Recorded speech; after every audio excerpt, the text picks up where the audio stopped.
The energy transition is not an easy thing to do. If it was, we would have already done it.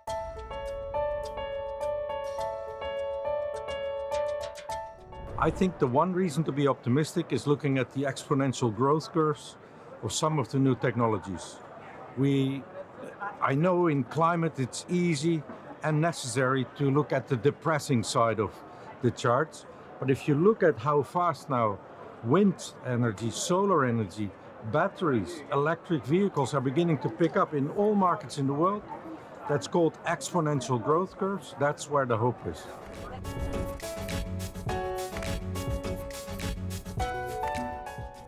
I think we need a strong signal for this COP on the phase out of fossil fuels. We simply don't have time to continue producing and using fossil fuels for energy needs. We have to have this transition to 100% renewable energy as quickly as possible. That's what the transition means. Not just adding renewables to the matrix, but also displacing the fossil fuels that are causing global warming and that will prevent us from a 1.5 future if we don't start the transition now.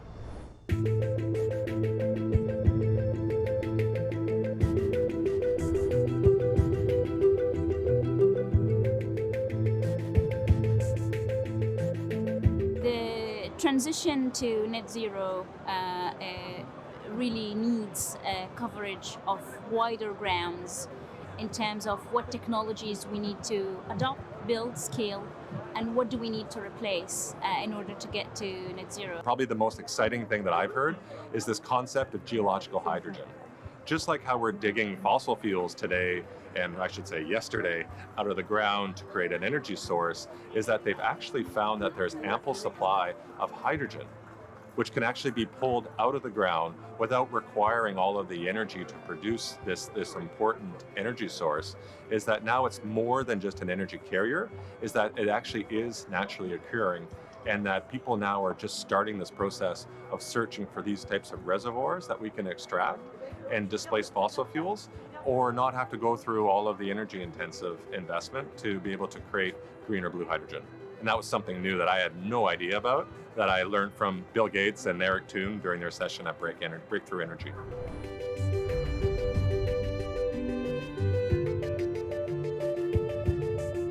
I'm from the mining industry, and the critical minerals that we need for decarbonization, they are super important. If we don't have the conversation, particularly of the supply and the demand of these minerals, then we are not focusing on the right things.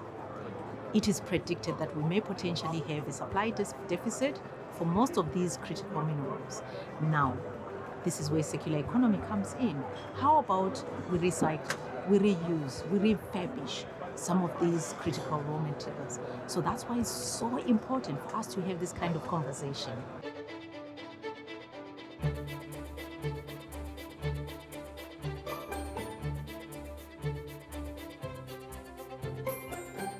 O que eu quero passar para a COP é que nós precisamos de trazer um equilíbrio para esse planeta, né? O planeta, ele é um corpo coletivo, onde todas as vidas devem viver em harmonia. Porém, esse modo de vida predatório que consome todo o tempo a vida da Terra também consome as nossas vidas e nos coloca em risco de extinção. O planeta está aquecendo e é necessário refletir sobre isso. Não podemos sentenciar as nossas crianças, a futura geração, a uma vida de câncer, a uma vida incerta, de secas, de calor excessivo, de desastres ambientais. É necessário pensar diferente e fazer diferente. Here is not a place to do agreements. This is a place to do action.